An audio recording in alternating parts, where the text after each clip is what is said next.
플라즈마 홀의 인터랙션을 이해하는 것은 여러 응용들이 필요한데, 먼저 다양한 토포그래피에 의해서 플라즈마 몰드, 예를 들어서 다양한 표면에서의 코팅 혹은 복잡한 표면에서의 표면의 엣칭, 그리고 다양한 불공면에서의 IC 제조 등입니다. 또 다른 중요한 응용 분야로서는 플라즈마로부터 아이온을 추출해내는 것인데요. 예를 들어서 아이온 매칭이나 아이온 데포지션 혹은 뉴트럴 매칭, 그리고 아이온 플러스터 등이 있습니다. 타겟에 입사하는 아이온의 에너지와 앵귤러 디스트리뷰션이 중요한 특성량들인데, 이러한 특성량들은 플라즈마 쉬프트의 바운더리 형태에 아주 크리티컬하게 영향을 받습니다. 그리고 이제 중요한 렌즈 스케일로는 방금 말씀드린 쉬프트의 두께와 홀 다이미터들인데, 이것들이 어떻게 관련이 있는지 한번 살펴보겠습니다. 연속적인 홀들, 다시 말해서 그리드가 플라즈마와 접촉을 하게 되면 솔리드 워렉처럼 플라즈마 쉬프트 바운드리가 형성됩니다. 먼저 홀 다이미터가 쉬프트의 두께보다 훨씬 작을 경우에는 플라즈마가 홀에 의해서 교란되지 않습니다. 그래서 마치 솔리드 워렉처럼 쉬프트 바운드리가 이렇게 평평해지게 됩니다. 하지만 이와는 반대로 홀 다이미터가 쉬프트 디스턴스보다 훨씬 클 경우에는 이 쉬프트 바운더리가 이 컨투어를 따라서 홀을 통과해서 노출됩니다. 그리고 마지막 경우는 중간 단계인데요. 홀 다이미터와 쉬프트 디스턴스가 비슷할 경우로 이때는 홀의 존재로 인해서 쉬프트 바운더리 굉장히 심하게 교란이 되는 상황입니다. 이 세 가지 중에 어느 경우에 따라서 아이온의 에너지나 앵귤러 디스트리뷰션이 각각 달라지게 됩니다. 이 연구에서는 플라즈마와 홀의 인터랙션을 연구할 수 있는 그런 실험적인 방법을 개발하는 것입니다. 그래서 이 실험에서는 핀홀을 하나의 잘 정의된 싱글 홀로 생각해서 핀홀의 다이미터를 변화함으로써 홀 다이미터의 영향을 살펴봤고, 이러한 영향들을 아이온의 에너지나 앵귤러 디스트리뷰션으로 고찰할 것입니다. 인덕티블리 컨트롤 플라즈마 소스가 사용되었는데요. 보시는 바와 같이 RX 서킷이나 매칭 네트워크에 이 유기체 컨트롤이 부착되었고, 이 프리턴 코일에 RF 타워를 걸어줌으로써 이 세라믹 튜브 안에 플라즈마가 발생됩니다. 그리고 벌크 플라즈마 파라미터를 측정하기 위해서 램비어 프로브를 장착했고요. 그다음에 홀 일렉트로드는 피놀 일렉트로드는 소스의 맨 바닥 부분에 부착이 되었습니다.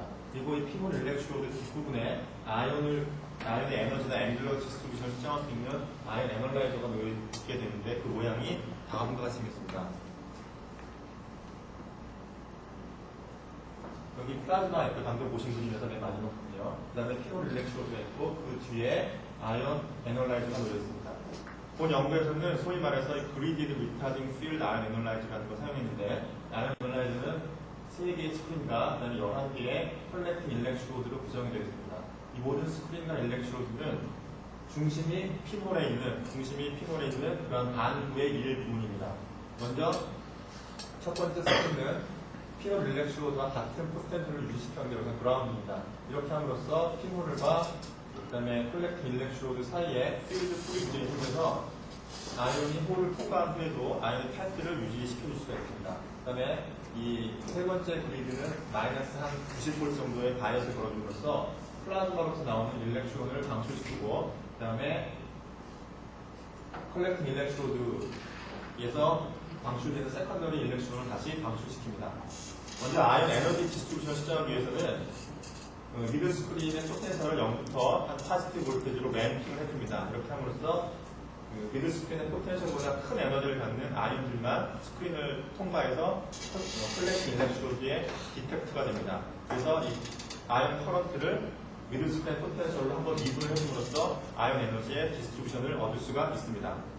그 다음에 아이온 앵귤러 디스트리뷰션을 측정하기 위해서는 잘 안 보이시죠?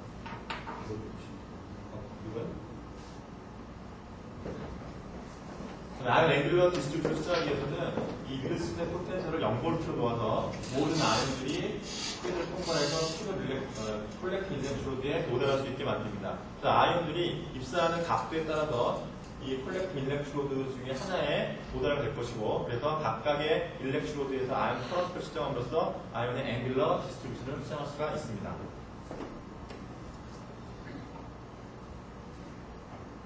램미어 프로브 메저먼트를 통해서 일렉트론 템퍼레처를 수정할 수 있고, 그 다음에 아이언 플럭스 매저먼트를 통해서 쉬스 엣지에서의 아이언 덴시티를 수정할 수 있어서 그 결과 우리가 디바일 랭크를 계산할 수가 있습니다. 그리고 이 디바일 랭크를 통해서 소위 쉬스의 두께를 수정할 수가 있는데, 그리고 본 연구에서 사용한 아르곤 플라즈마의 파워와 압력의 범위에 대해서 쉬스 두께가 대략 한 150에서 350 마이크론 정도였습니다. 앞서 말씀드린 바와 같이 플라즈마 홀의 인터랙션을 제어하는 중요한 랭크 스케일로는 홀 다이미터와 쉬스 두께라고 말씀드렸습니다. 그래서 맨 위에 있는 스케일은 홀 다이미터, 본 연구에서 사용된 홀 다이미터이고요. 그 다음에 파란색 부분이 쉬스 두께의 영역입니다. 그래서 홀 피놀 다이미터가 10 마이크론인 경우는 쉬스 티크니스가 훨씬 작은 경우이고, 피놀 기름이 1270 마이크론인 경우는 쉬스 티크니스가 훨씬 큰 경우입니다. 그리고 508 마이크론이 기름을 갖는 피놀은 중간 단계 경우로 쉬스 두께와 비슷한 경우를 나타냅니다.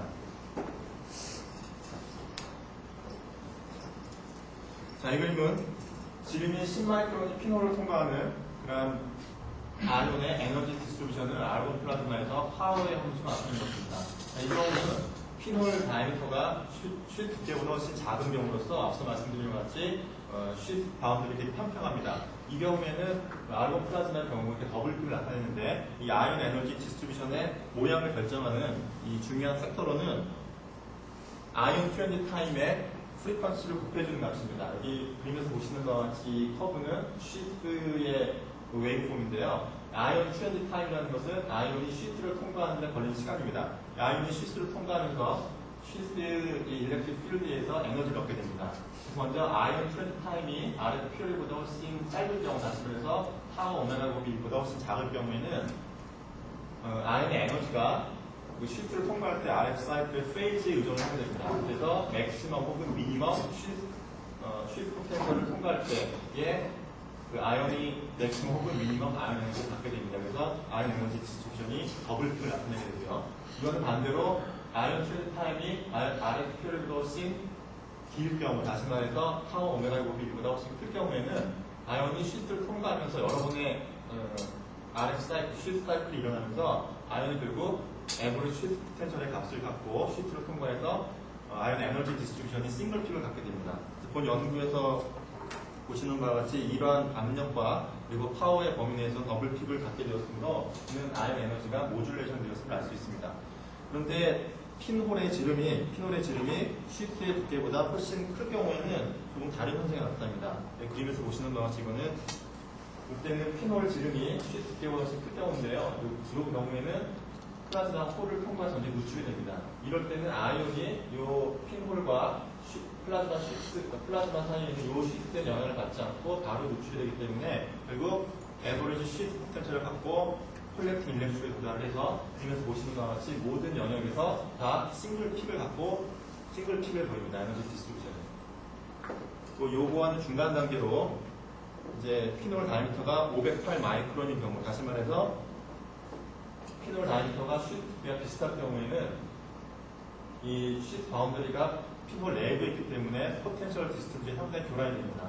이러한 포텐셜 디스트리뷰션의 교란이 에너지 디스트리뷰션으로 볼 수 있는데요. 그림에서 보시는 것 같이 싱글 픽처럼 보이지만 굉장히 훨씬 넓고 그리고 이렇게 숄더 같은 게 보이는 것으로 보아서 포텐셜 디스트리뷰션이 상당히 교란이 되었음을 알 수가 있습니다. 이제는 아이온 앵귤러 디스트리뷰션에 대한 결과를 보여드리겠습니다. 똑같은 순서에 의해서 먼저 지름이 10마이크론인 피놀을 통과하는 아이온의 앵귤러 디스트리뷰션입니다.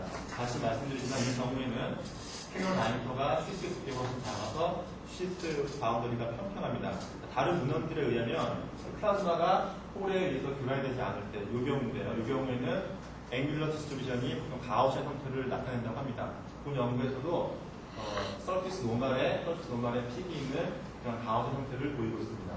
하지만 이 핀홀의 다이미터가 쉽게 두께보다 작지 않을 때는 앵귤러 디스트리뷰션이 더 이상 가우시안 형태를 보이지 않습니다. 이 경우에는 지름이 508 마이크론인 핀홀로 쉽게 두께와 비슷할 경우입니다.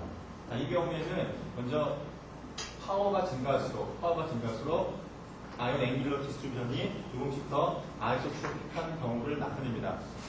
자, 이 경우는 왜 그러냐면 파워가 증가할수록 쉽게 두께가 얇아지기 때문에 그림에서 보시는 것 같이 이렇게 점점 밑으로 내려옵니다. 또 점점 쉬스 바운더리가 핀홀의 바닥에 가까워지기 때문에 더욱더 아이소트로픽한 경향을 보인다고 말을 할 수가 있겠습니다. 하지만 같은 사이즈의 피놀을 해서 압력에 의한 영향이 조금 다릅니다. 그리고 보시는 바와 같이 이제 똑같은 피놀을 사용했을 경우에 압력이 변화해도 거의 모양이 인텐시티 조금 달라도 모양이 거의 일정을 볼 수 있습니다. 압력이 증가하면 아이언과 누출 간의 홀드의 증가하기 때문에 앵귤러 디스트리뷰션이 좀 더 브로드해지려는 경향이 있습니다. 하지만 플라즈마가 지금처럼 누출이 되는 경우에는 다른 챕터도 고려가 되어야 되는데요. 압력이 증가할수록 이 쉴스 엣지에서의 플라즈마 덴시티가 감소하게 됩니다. 그렇기 때문에 플라즈마가 누출된 정도가 더 점점 감소하기 때문에 두 개의 경쟁 인자들, 다시 말해서 아이언 누출럴 콜리전과 그리고 디그리 오브 플라즈마 리키지라고 불리는 두 개의 경쟁 인자들이 서로 상쇄된 효과를 가져와서 그 모든 압력 범위에서 저처럼 앵귤러 디스트리뷰션이 일정한 모양을 보이게 됩니다. 자, 마지막으로 피놀의 다이미터가 쉴드 두께보다 훨씬 클 경우, 지금처럼 지름이 1270 마이크론의 피놀을 사용했을 경우에는 여기서 보시는 바와 같이 앵귤러 디스트리뷰션이 한 30도, 서피스 노멀에서부터 한 30도 정도까지 꽤 아이소트로픽합니다. 이 경우는 피놀이 플라즈마가 피놀을 완전히 통과해서 누출했다고 생각할 수 있기 때문에 프레셔나 파워를 변화해도 이 모양이 거의 일정합니다. 이 앵귤러 디스트리뷰션의 형태를 지금까지 홀 다이미터와 쉴드 두께의 상대적인 비율로 설명을 해드렸는데요. 실제 우리가 원하는 공정에서 우리가 원하는 아이언 앵글의 그 스프레드 정도는 그 각각의 공정에 따라 다를 수가 있습니다. 예를 들어서 어느 아이소트로픽 액칭의 경우에는 좀 더 폴리메이트한 빔을 필요로 할 것이고, 혹은 그 트렌치 등의 사이드 월을 코팅하는 경우에는 좀 더 다이버전트한 아이언이 필요로 할 것입니다. 그렇기 때문에 그 아이언이 스프레드는 정도가 어느 정도인지 아는 게 굉장히 유용합니다. 이 그림은 플라즈마로서 나오는 아이언의 50%를 포함하는 그러한 콘의 앵글을 홀 다이미터와 쉴드 두께의 레이쇼의 함수로 나타내는 것입니다. 이 홀 다이미터와 쉴드 두께의 레이쇼가 1보다 훨씬 작은 범위에서는 이 아이언 앵글의 값이 한 5도 정도의 세츄레이션이 됩니다. 이 경우에는 플라즈마가 홀에 의해서 그라인되지 않고 쉴드 바운더리가 평평하기 때문에 홀 다이미터를 변화해도 그 아이언 앵글의 값이 거의 변하지 않습니다. 하지만 이 홀 다이미터와 쉴드 두께의 비율을 점점 증가시키면 이 아이언 앵글의 값이 급격히 증가하는 걸 볼 수 있는데, 이 경우가 바로 플라즈마가 누출이 되기 시작하는 것을 나타냅니다. 그러다가 홀 다이미터와 쉴드 두께의 레이쇼가 1보다 훨씬 클 경우에 다시 16도, 15도 정도 다시 세츄레이션이 되는데, 이 경우는 플라즈마가 완전히 통과해서 누출이 되었기 때문에 홀 다이미터를 변화시켜도 이 아이언 앵글의 값이 거의 일정하게 유지가 되는 것입니다. 자, 지금까지 플라즈마 홀의 인터랙션을 아이언의 에너지 디스트리뷰션과 앵귤러 디스트리뷰션을 살펴보았습니다. 그리고 이때 중요한 랭스 스케일은 우리가 쉴드 두께와 홀 다이미터를 볼 수 있었고요. 먼저 홀 다이미터가 쉴드 두께보다 훨씬 작을 경우에는 플라즈마가 홀에 의해서 교란되지 않고, 이때는 아이언 에너지 디스트리뷰션이 멀티플 픽을 나타내었습니다. 그리고 아이언 앵귤러 디스트리뷰션이 서피스 노멀의 픽이 있는 가우스 형태를 보였습니다. 이와는 반대로 피놀의 지름이 쉴드 두께보다 훨씬 클 경우에는 플라즈마가 홀로부터 완전히 누출이 되는데요. 이때 나오는 이러한 플라즈마로부터 나오는 아이언은 그 에버리지 포텐셜을 갖고 나오기 때문에 이 에너지 디스트리뷰션이 싱글 픽을 나타냈고, 앵귤러 디스트리뷰션은 파워나 프레셔의 변화에는 거의 영향을 받지 않는 아이소트로픽한 이러한 분포도를 보였습니다. 그 마지막으로 홀 다이미터와 쉴드 두께가 거의 비슷할 경우에는 플라즈마가 홀로부터 부분적으로 누출이 되고, 그래서 에너지 디스트리뷰션이 훨씬 브로드 럼프를 나타내었고요. 그 다음에 앵귤러 디스트리뷰션은 프레셔를 변화해도 거의 일정했는데, 이는 아이언 뉴트럴 콜리전과 디그리 오브 플라즈마 리키지가 서로 상쇄된 효과를 가져왔기 때문입니다. 이상 마치겠습니다.